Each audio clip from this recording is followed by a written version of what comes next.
Good afternoon and welcome. Welcome indeed to another edition of the Mark Moses Show podcast here on a Monday, Championship Monday, as we're getting ready for tonight. Yes, the championship game for college basketball is now set. 8:50 p.m. Eastern time, probably 9 p.m., honestly.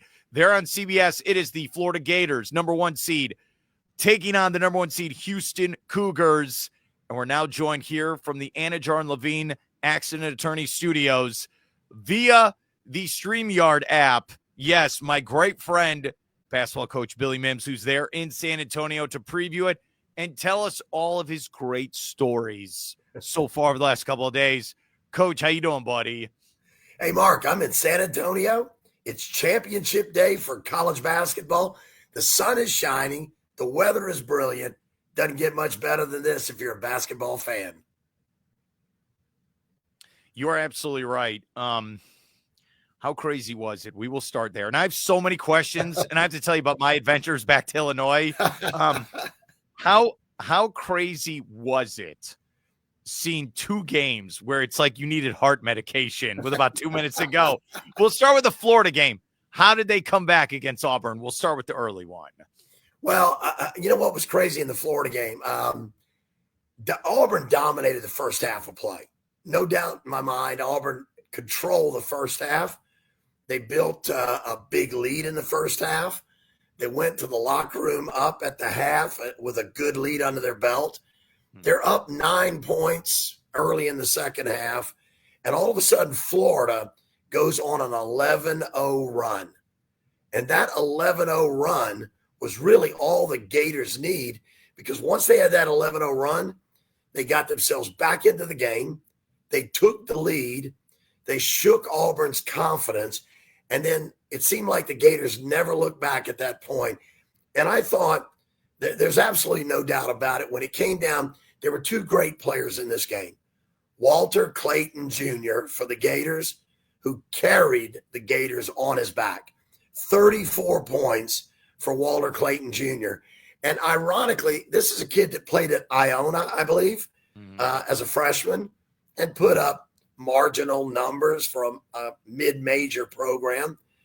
But years later, as a Gator now in the SEC and, you know, arguably the best team in the country right now, number one seed from their region, getting to the Final Four, now in the championship game, Walter Clayton Jr. has stepped onto the stage big time. 34 points in a semifinal game where he carried the Gators to the national championship. By the same token, you had Auburn with arguably the best post player in America, certainly a first-round draft pick in Jonai Broome. The only difference was we saw a very healthy Walter Clayton Jr. We did not see a healthy Jonai Broome. His elbow was still bothering him, and he was probably on some type of painkillers. He's probably had a week of therapy and rehab and rest. In the first half, when the ball went inside to Jonai Broome, Florida had no answer for him. He had a really, really effective first half of play, dominated the paint in the first half, and helped propel Auburn to a big halftime lead. In the second half, Broome looked in pain. He didn't finish shots. He didn't rebound as well. He wasn't using both hands, both arms. I think we saw a Jonai Broome that was starting to feel the effects of the injury and the pain in the second half. So an Auburn superstar not at full strength, and a Florida young superstar really thrusting himself onto the national stage. That's how the Gators won the game. There was a dunk by Elijah Martin, and I know they're making it into like a poster. He looks like Michael Jordan. You know, the play, the breakaway, and he just hit it. And that was the first time in that game where the fan in me came out like, okay, here we go. And I want your thoughts on this. My analysis is the Gators have been battle tested. They had to beat UConn. Even Maryland put up a fight. Texas Tech. They've been in these situations over and over and over. They were ready to play with 2 minutes to go in a tight game. Auburn was not. Auburn's like, what's going on here? And you can make a stent. We'll go to this in a minute. I think Duke was not ready to be in an actual basketball game. I think how the Gators were battle tested got them ready for that second half. Do you feel that way being in the building against Auburn? Yeah, there's no doubt. That's a really good point you made there, Mark. When the Gators went to the locker room at halftime, they had struggled in the first half. They were down, but they didn't look beaten when they went to the locker room, right? I will say this. I made a point to my wife as we were sitting there watching the game, waiting for the teams to come out in the second half. I thought Florida took the court in the second half like a team that was a little deflated. Yeah. When they came out of the locker room, it might have been about 4 minutes of warm-up time left, but nobody for the Gators ran onto the floor. Nobody came out there with any kind of energy. They just sauntered out onto the floor. They strolled out onto the floor. They walked out onto the floor. Some managers there threw them some balls, and they put up some shots.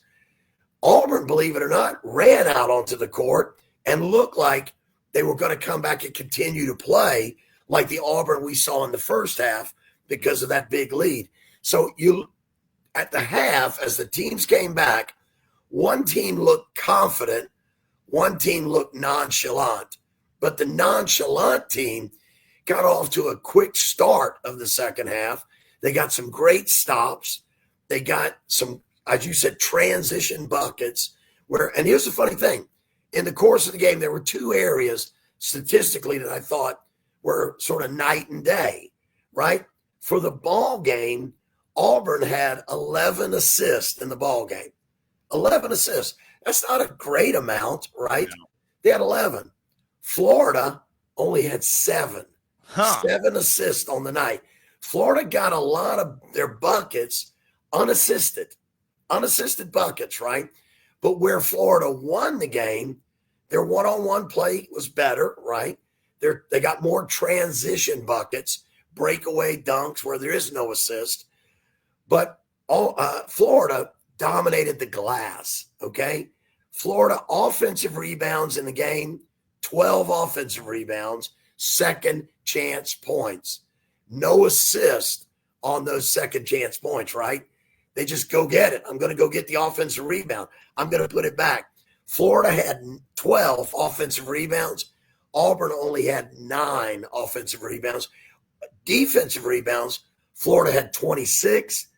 Auburn had 21. So for the ball game, rebounding-wise, Florida won the rebounding battle 38-30. And I think the difference in the offensive rebounding is where Florida won the game. So they didn't need the assist as much as Auburn. But as I said before, that 11-0 run, Mark, got them going. They had confidence. And I think in the last 2-3 minutes of play, as you said, both of those teams have been battle tested. Auburn's been battle tested. Florida's been battle because they go through the SEC gauntlet. Okay? There's no doubt about that. They were battle tested. But I still believe in the last 2 to 3 minutes of that game, one team was a confident team riding on the shoulders of a Walter Clayton Jr. that was carrying them. And his greatness in the second half led to Florida's confidence. Where on the other hand, you got an Auburn team looking at their star, their superstar for the year with an injured elbow and not having a very effective second half, not finishing shots, not rebounding the way he has done all year. And I feel like at that point in time that Walter Clayton was the true leader of the Gators, where his confidence in the second half really boosted the Gators, gave the whole team confidence. Maybe Broom's failures in the second half deflated the confidence of the rest of his team. Both might have been battle tested, but only one played like a confident champion in the last few minutes of play. We're here with Billy Mims, epic, super cool basketball coach. He's got over 600 wins. That's right. He's there at the Final Four title game coming up tonight. Yes, he's back at the hotel. Just in case you don't know, there's the Alamo behind him. Remember the Alamo. And I joked with you off air. Oh, he got a piece of the court as well. You're not messing around. You are. You're not messing around. I joked with you beforehand. The Alamo, never forget, Pee Wee Herman taught me there's no basement in the Alamo. I've been there. I have. And I'm going to go interactive here for the video feed. Here is your seats. It appears you're in Dallas, Texas, looking through a telescope. We're on the court. Actually, they're great seats, okay? There are 3 levels in the Alamo Dome, the 100 level. And for these kind of games, that 100 level is probably not as good because it's awful flat. There's not a lot of incline. So, you're going to be a long ways away from the court no matter where you are. But in these big stadiums, there was almost 70,000. I think it was 68,252 people crammed into the Alamo Dome, right? And where I sat is the club level. So if you can see in this photo, there's a long section of the lower level, and then you get to the club seats, which is right below the band of blue lighting that's going around the middle of the arena. Yeah. It's a club section where the box seats are, the corporate boxes. I was sitting in one of those about the 4th row up, just below corporate boxes in the club section. So really had a good vantage point for the game and enough level that you could look down. And then again, remember, if you think you're too far away to watch that little orange ball in a stadium like this, I not only had that giant big screen that you see in front of me, but in our club level section, we also had the little TVs, like your home TV, just above your seats. So you could always just glance up and check it on the screen right in front of you. Yeah. The big screen that everybody saw, or a pretty good look at the game live. So not that it looks bad when you see the photo, but the seats were actually pretty good seats for a Final Four game. Okay, was it super loud in the building during these games? I've never asked you that before. Is it for a semifinal game? Oh, I tell you, we were trying to debate at the beginning of the game whether there were more Gator fans there or more Auburn fans there. Every time Auburn makes a free throw, they have this thing where they clap 2 times and then the whole crowd shouts AU, right? And so every time they'd make a free throw, you'd get just them on their own doing that. And it was like, wow, I mean, that's a lot of people clapping twice AU, and sounded really loud. So I thought, I'll be honest with you, the entire first half, it felt like there were more Auburn fans than Florida fans. But when that 11-0 run kicked in, the Gator support base came alive. And the rest of the second half, it sounded like there were a lot more Gator fans than there were Tiger fans. The War Eagle got a little quiet in the second half. And certainly down the stretch, the Gators were loud in the Alamo Dome. I just want you to know this, and that was a great answer. We're here with Billy Mims. He's joining me here in the Anidjar and Lavine Accident Attorney Studios here on a Monday. He's there in San Antonio. So when I left Thursday afternoon, I'm at the Orlando airport, and I helped a very nice lady that lives in Jacksonville. She's going to a wedding. This was the story. I'm trying to do this fast as I can. No, I meet her in the parking lot. She's like, I've never flown here before. Is this going to, because we're at the economy lot, is this going to the right terminal? I said, don't worry, I've done this 900 times. You get on the right bus. So we start chatting. She's from Jacksonville. She's a very nice grandma. She's originally from Alabama. Big Auburn fan. Okay, so she starts asking me what I do for a living. And she's like, wow, you like cover sports? I was like, yeah. She's like, well, who's going to win? She was a little hesitant to ask me who's going to win. And she's telling me how great Bruce Pearl is, and he's a man of faith. And this team's, all these things, Broom, and how he got injured in the Elite Eight game, but he came back. I go, look, those are all great things. Gators are winning. My last name is Moses. I am a prophet. Gators are winning Saturday. You're a lady of faith. And she got a little freaked out because my name is Mark Moses. She's like, oh, this guy, he might know what he's talking about. We had a very nice conversation from the parking lot all the way through the TSA, right? We were talking basketball and all this stuff. And I said, look, I'm a prophet. Gators are winning. I'm calling it. I know you're a nice lady. You like Auburn. They're not beating the Gators. And that's what I told her. Luckily, I was right. Or then you never would have trusted me ever again. But yeah, but you should have reminded her right then, when you were she was talking about Bruce Pearl and he's Yeah. a man of faith and all of this, which is true. Yeah. But you could have reminded her at that point, look, both coaches are Jewish coaches going head to head in this game. I did tell her that. I did. It was so funny. It's like it's just funny, these conversations you get into at the airport where people are very nice. So you've been coaching years and years and decades, and drill of full court press. You have the ball. How do you break it? I know this is like stuff you learn in the 8th grade, but like the Gators could handle it and they were hitting their free throws. What about Duke? 6-point lead with 30 seconds to go. What was that like in person to see that just meltdown by Duke with 30 seconds to go? Well, they had a 6-point lead with 30 seconds left to play.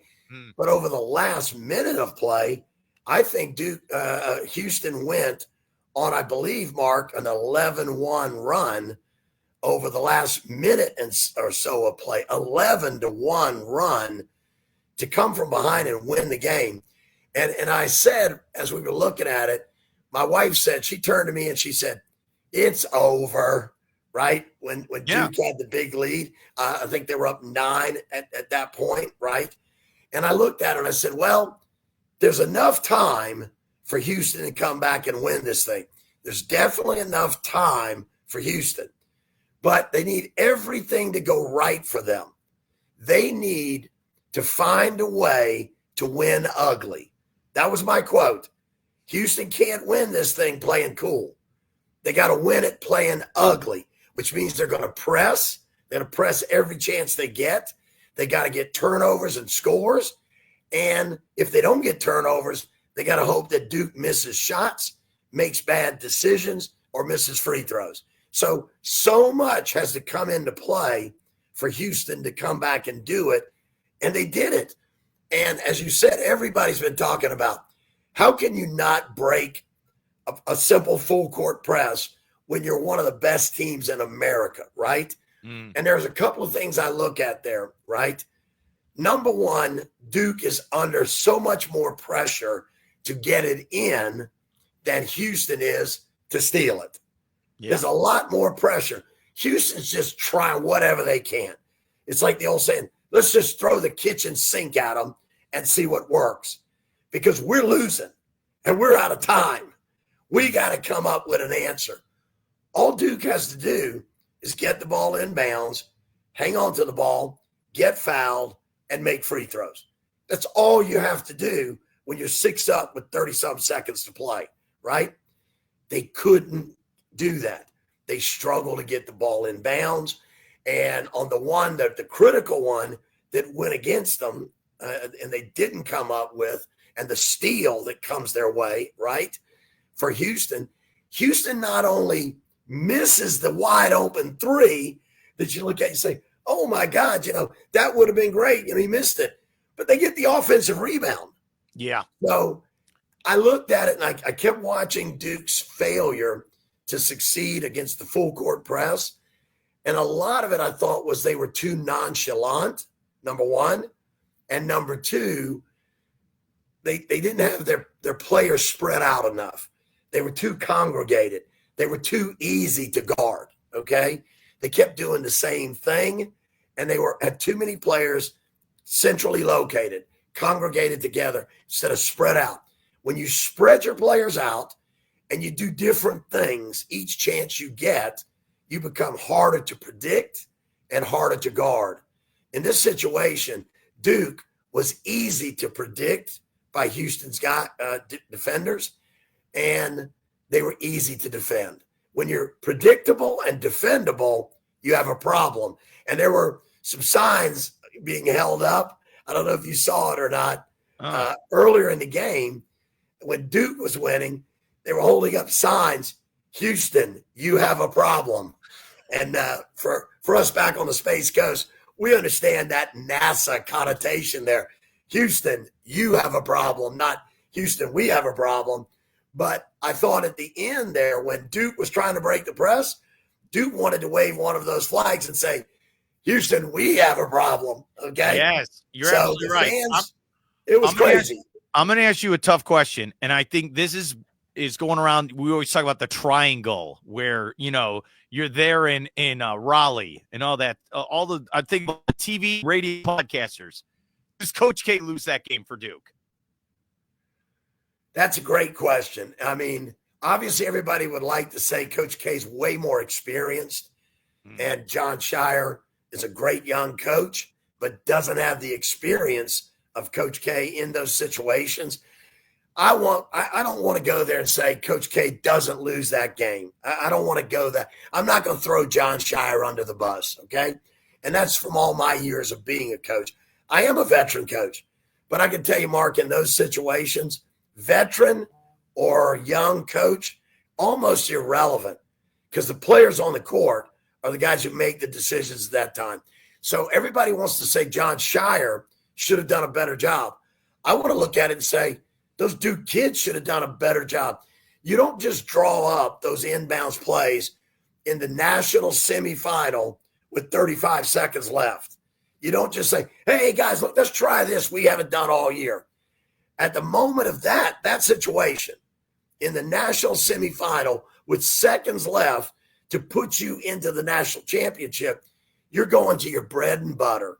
You're looking at press offenses, and every coach probably has 4 or 5 bread and butter press offenses they like to use. I'm sure Jon Scheyer is no different than Coach K, and maybe even Jon Scheyer was running some of Coach K's press offenses that he learned from Coach K, right? So I'm not going to say it's totally all down to the coach to be able to get the ball in bounds there. I do believe players in the final seconds of game, whether it's inbounding the ball, whether it's shot selection, whether it's making the right pass or making the shot, actually finishing the shot. Coaches can get you open, right, for that game-winning shot. Players got to make it. Coaches can set up the out-of-bounds play. But how do we know, you, I, and all the media and fans out there, how do we know, Mark, that the players for Duke got into their spots where Scheyer called the play, but they didn't run the pattern that he wanted? They didn't look to get the ball where he wanted. They didn't execute what he called. He might have called a great play, but was the execution down to Jon Scheyer, or was the execution down to the 5 Blue Devils on the court at that time? I think those are where players make plays. What happened in those few seconds, Mark, wasn't about Coach K or Jon Scheyer, who could have or who would have, right? What it was down to in those, Houston made the plays, and Duke didn't. I agree. And Houston, give credit. I mean, and this goes back to like how you've been doing this for such a long time where, hey, you're in camp in September and you're practicing stuff over and over again. It takes 2 to tango. I always say that. Houston, all right, we steal the ball, and then all this chaos, guys without the ball need to know where they need to be. And they're, okay, you got to run over there. You got to go do this. It was fantastic. What was it like being in the building as Houston won that game? Wow. I mean, because they're the hometown team. Yes. Any way you shake it, they're the hometown team. And I'm going to say they flipped the script a little bit. If you want to see where I'm coming from, look behind me there. Remember the Alamo. In San Antonio, the Texans didn't have a good record. Okay. The Mexicans came across the border under a guy named General Santa Anna. Mm-hmm. And a week later, they killed everyone in the Alamo. Everyone died, right? It was not a pretty game that day in San Antonio at the Alamo, right? But at the Alamo Dome, here we got General Jon Scheyer playing the role of General Santa Anna and bringing the troops from North Carolina to Texas and dominating the first 6 days of that week-long siege on the Alamo. But this time, the Houston Cougars defended the Alamo and won the battle. So we flipped the script in the semifinal in the Alamo Dome. The home team won this time. It'll be interesting to see what happens tonight in the national championship game. Okay, all right. That was fantastic. And by the way, you did not script any of that. You did not rehearse it. You should win a Tony Award for that. That was incredible. You brought up history. I mean, that was amazing. That was. I want to show this photo. Because yesterday, you are on the Riverwalk with your wife, and you bump into one of the Florida Gator players, and it's hard not to see him. He's like a 7-footer. Let me make sure I get this right here. Okay, so who is in this photo exactly, Coach? Well, we're walking down Riverwalk, and this is sort of around dusk, late evening, late afternoon, early evening, right around dusk, and you can see the river boats behind us, which was great too. What's really cool, Mark, about San Antonio as a Final Four city, and then I'll explain the photo, is that you can walk everywhere. If you've never been to San Antonio, it's a great place. You do one Uber from the airport into the city. Yeah. Stay somewhere in downtown because you can walk everywhere. You don't have to keep Ubering to restaurants. And Riverwalk is one of the most beautiful places around to enjoy a downtown environment. So, and the boats, the little river boats, during the Final Four, you'll get on Saturday pregame before the semifinals. As you're standing on Riverwalk, you'll see the boats come by with the pep band of each school on a boat playing the fight songs. Then the boat behind it will be the cheerleaders from that school cheering their best cheers for their school. And the fans congregated all around Riverwalk, screaming, shouting, cheering them on. So you've got 4 teams, 4 sets of bands, 4 sets of cheerleaders, 4 sets of fans. It's crazy. We were walking just prior to this. We were walking down Riverwalk, and there was a 3-story Hard Rock Cafe that backs right onto the water, right onto Riverwalk, and it was decorated fully in blue and orange balloons everywhere, and you could hear them playing music from it, and the music was Tom Petty singing "I Won't Back Down." Oh, that's cool. So it was totally Gators for the Final Four at that Hard Rock Cafe. And then we texted our daughter, Courtney, and we said, hey, we're standing across the river from Gator Central, Hard Rock Cafe, and they're playing Tom Petty. And Courtney goes, yeah, that's the alumni reception there for the Final Four. I got an invite. If I'd have been there, I would have dragged you and Mom along with me. So we were walking down last night, and we're getting ready to go to dinner on Riverwalk. And we happened to see this tall guy coming with some short guys standing around him, his cronies, his family, his friends. And I said to Lynn, I said, hey, that's Thomas Houck. And I said, you know what? Both our daughters, Courtney and Callie, are Gator graduates. I said, you got to take the picture with Thomas Houck. He's a kid who grew up wanting to be a Gator, now is a Gator. So there's no one more loyal, more desiring of winning a national championship for Florida than he is, because he grew up wanting to be a Gator and wear that jersey proudly. So got to take this picture, send it to our daughters. So we did.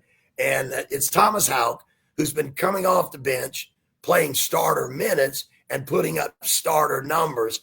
For my money, next to Walter Clayton Jr., he's been the most valuable Gator. I think he has really been energetic and a guy that just brings something. When he steps into the game, in my opinion, the Gators get better. And he was the same way on Riverwalk. My wife said hello. I mentioned that both our daughters were Gator alums, and he was smiling, kind, courteous, thankful. Took his time, took a few minutes to take the photo, and we sent it on to our daughters. And I said, hey, Mark will be covering this for Gator fans in Florida, so I'm going to send it to him as well. That is awesome, dude. That's a great photo, and he is a nice guy. And you saw him, and I think I know it's more show and tell. I think here's you. Who did you see? Akeem Olajuwon, the Dream. Was he speaking at some event you were at? Actually, no. It was this was at Fan Fest. Oh, which is another big part, just like the Super Bowl now or World Series or the college football playoff championship. They always have these big, convention center events called Fan Fest.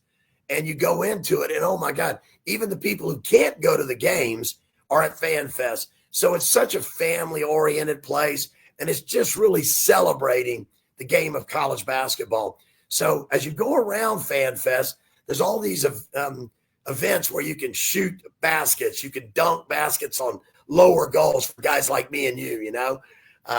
There was a booth where you took a photo of you shooting on a peach basket in front of a barn, and it said the first game, which everybody was lined up to take that picture on the peach basket.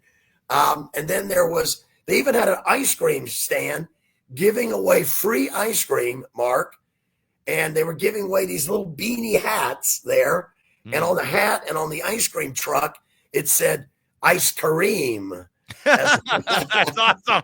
So I got some cookies and Kareem ice cream. That is awesome. And then the last one, I know we've been talking a lot of Gators. They're in the game tonight. But you saw Florida State legend. Let me bring this up. You saw the man, Leonard Hamilton, who's going to retire now. Was that fun to see him in person? Well, here's a funny story for you as well. Coach Hamilton has been a mentor to me. I've known him, virtually almost my entire coaching career. When I was a young head coach at Barry University in Miami, Florida, we played Leonard's team, right? We played the University of Miami in a preseason exhibition game. And we both lived in Miami. We knew each other well. And, I from time to time would bump into him and we chat basketball. And then he went to Florida State. And when I came back from overseas to coach at Florida Tech, one of the first Division I games I got for my team this is a really interesting story. When I took over the program at Florida Tech, the very first Division I opponent I took on at Florida Tech was the University of Houston.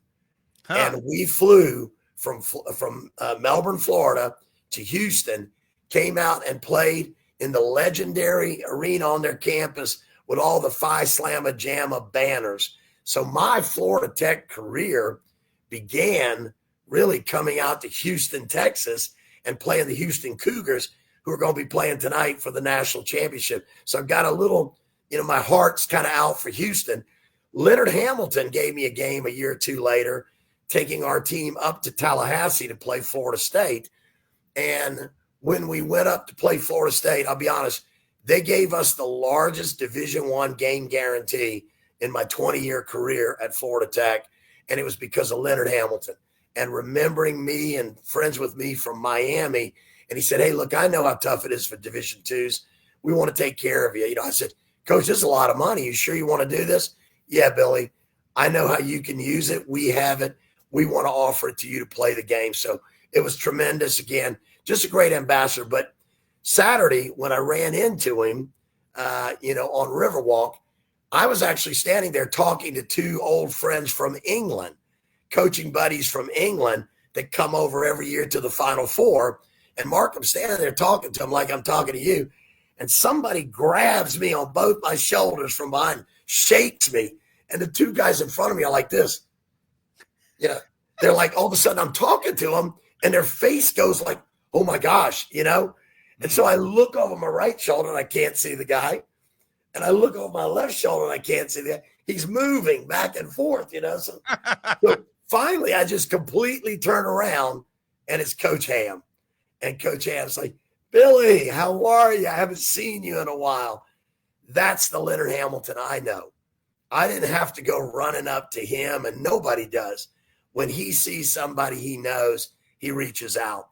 And, he's retiring. And so with my English friends there, I said, Coach, you've been great to me in my career. You've been a legendary coach, University of Miami. He was an assistant prior to that, University of Kentucky. Oklahoma State. Sorry, he was at Oklahoma State as well.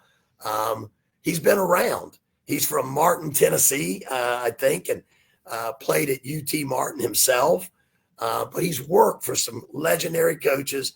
Then he became a legendary coach himself. Tremendous career. He was even in the NBA. He coached the Washington Wizards in the NBA for a short stint. And I just remember At one point in time, he said something to me about when I was at Barry and he was at Miami. Hey, would you like to work for me? And I said, oh, Coach, I mean, what an incredible, suggestion. I mean, that's incredible. But why would you even think that? You're at the University of Miami. I'm at Barry University, Division II. That's just an honor for you to say it. To you say that. And I said, why would you say that? He said, well, everywhere I go in the state of Florida to recruit a kid, they tell me Billy Mims has already been there. And he's like, my God, this guy's getting around the state more than I am. I need to have this guy recruiting for me. And ironically, that was at the same moment that I was offered the opportunity to go to London, England, and be the head coach of the London Leopards in the British Basketball League, professional league at the highest level. And I was so overwhelmed by the trip to London, the interview over the weekend in London, that I never pursued Coach Ham's offer. I chose to go to London, England. I can't ever look back because, I met my wife in London. All three of my children were born in England. I won 7 national championships over there. I'm never going to look back, but I never will forget the story that Coach Ham told me. And again, that Coach Ham is the one who grabbed me on the shoulders and said, how are you, Billy? So I know a lot of Gators watch the stuff we do, and I know we're talking about the Gators, but just a hats off to Leonard Hamilton, the legendary classic career that he had at Florida State. Yeah, very well said, Coach. Yeah, Hamilton is the man. Congratulations on a great career. We are here with Billy Mims. We'll wrap up with this, and he's joining me here on the Anidjar and Lavine Accident Attorneys Studios. Give them a call. Take back control of your life. Call them, 1-800-747-FREE. That's 1-800-747-3733. Okay.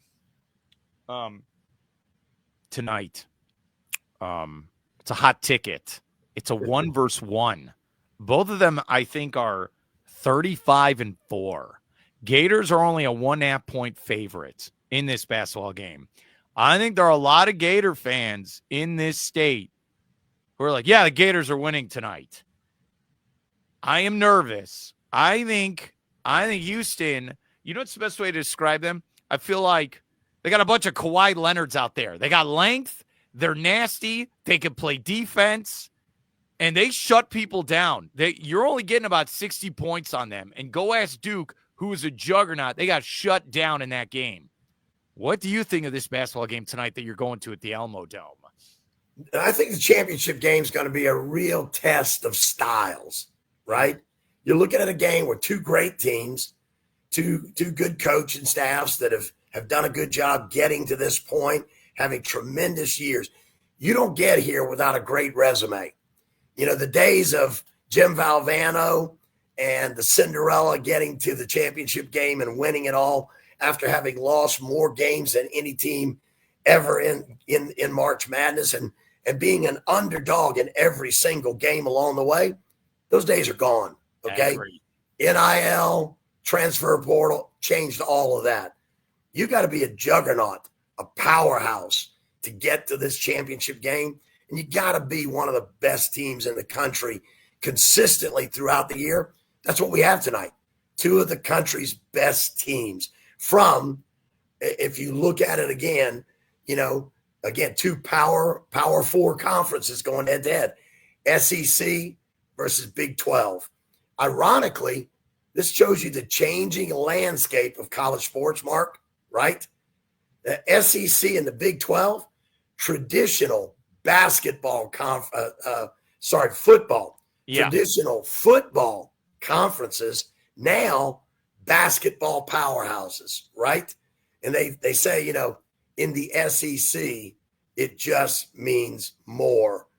But tonight we're going to find out, does it mean enough? It might mean more in the SEC, but does it mean enough? And what you're going to see is 2 styles.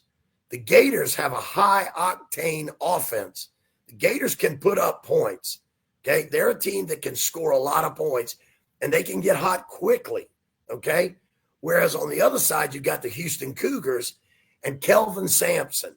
You've got experience, a grandfather on one bench, and you've got a young head coach in Golden on the other bench, right?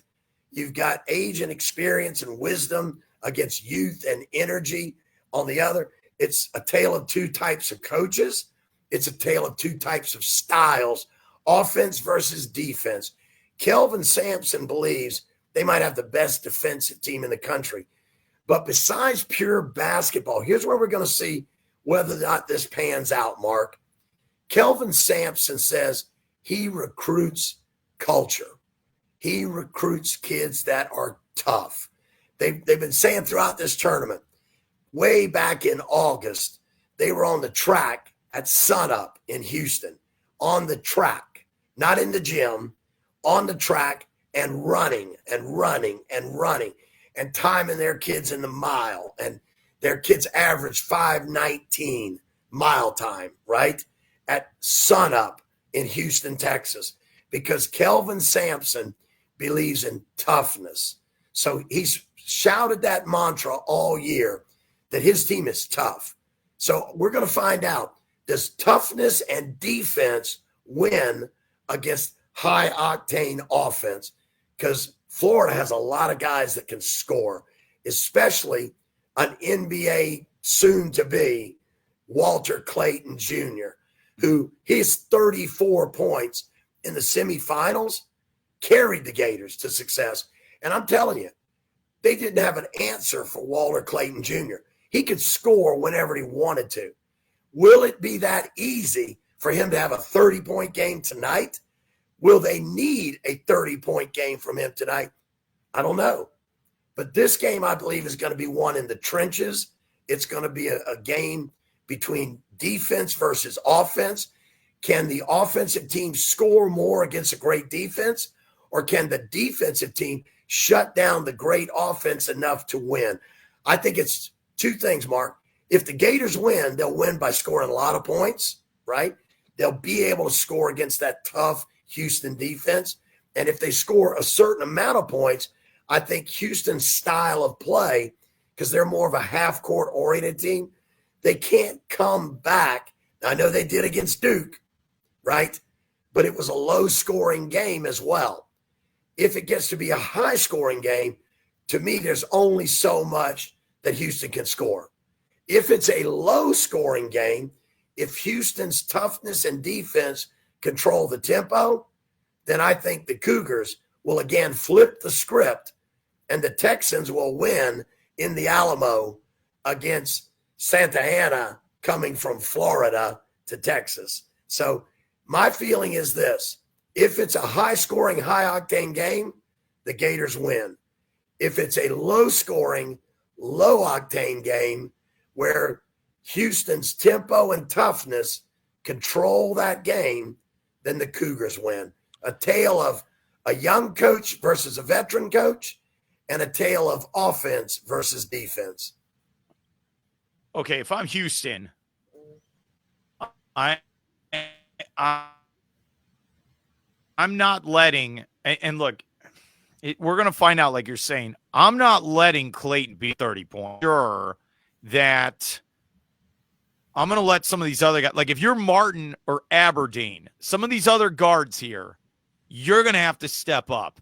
And you're right. I think the advantage for the Gators is they have a three-headed monster down low that other teams had problems with. They're just bigger. That's why the Gator fans, they were afraid of Duke, because Duke also had bigs down low.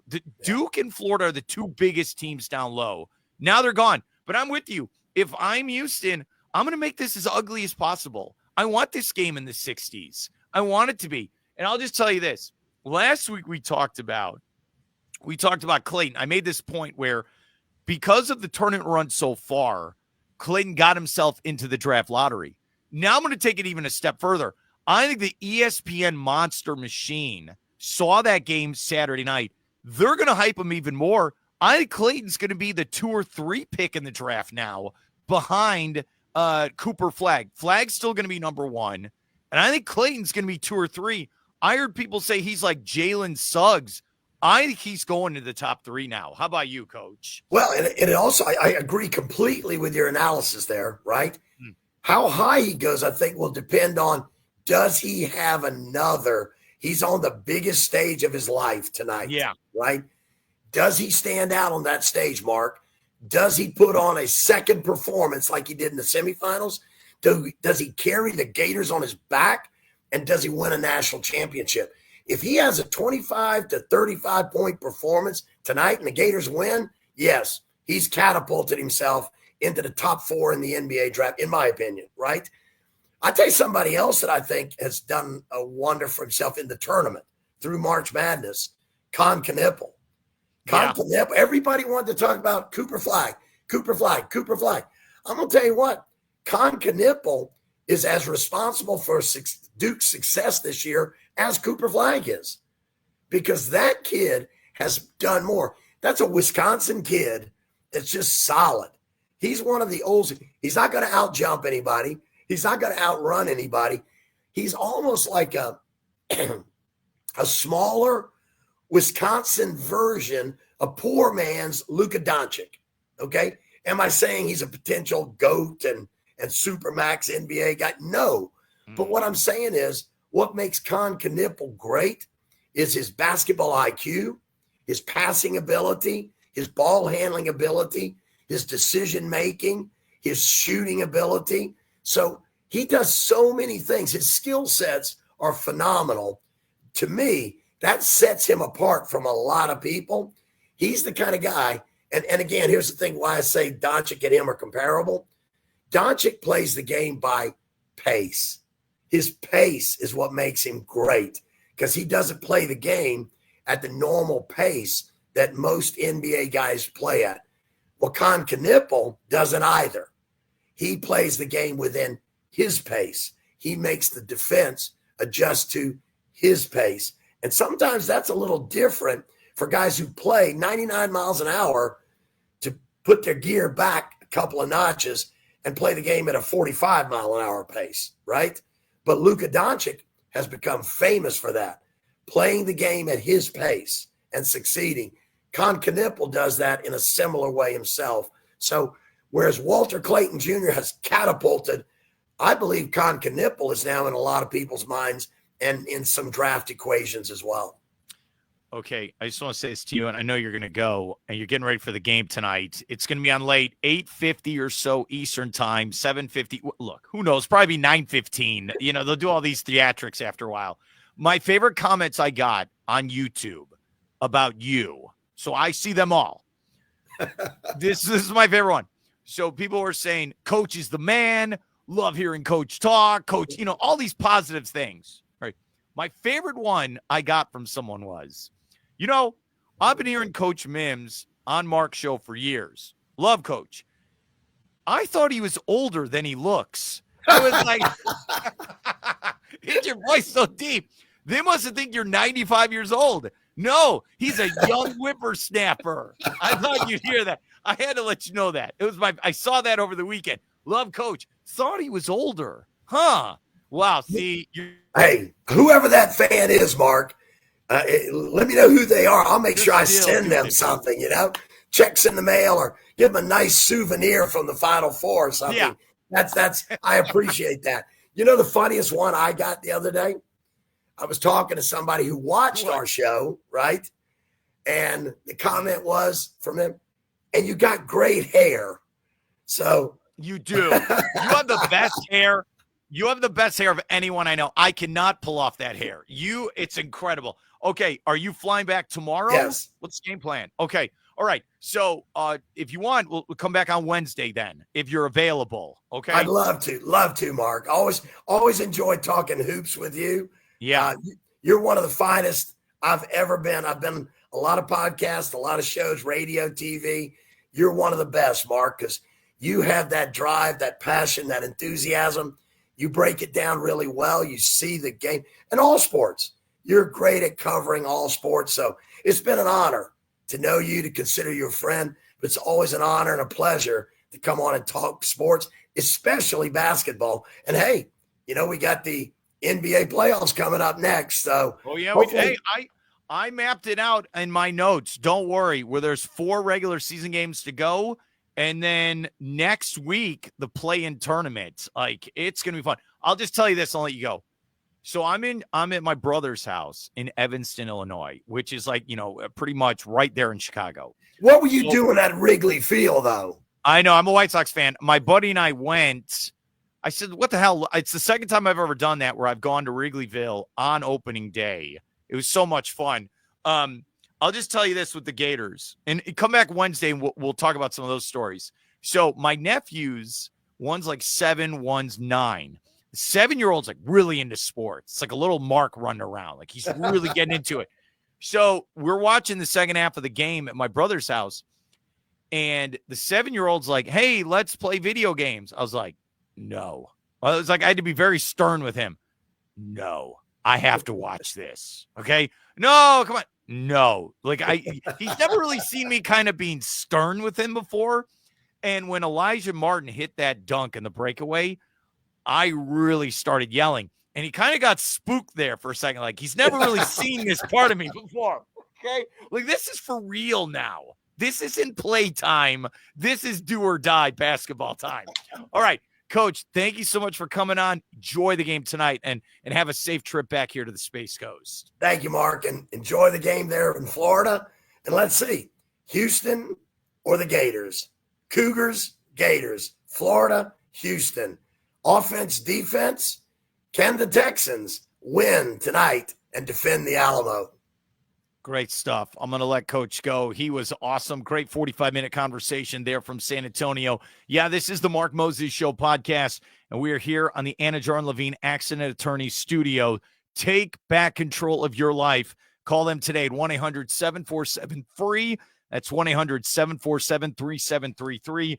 All right, Gator game, 8:50 p.m. tonight on CBS Eastern Standard Time. Over-under is 140 points. Gators are a 1.5 point favorite. Enjoy the game tonight. I'll be tweeting, video, all that stuff. Interact with me later today. Have a great night, and I'll talk to you later. And we'll recap tomorrow here on the Mark Moses Show.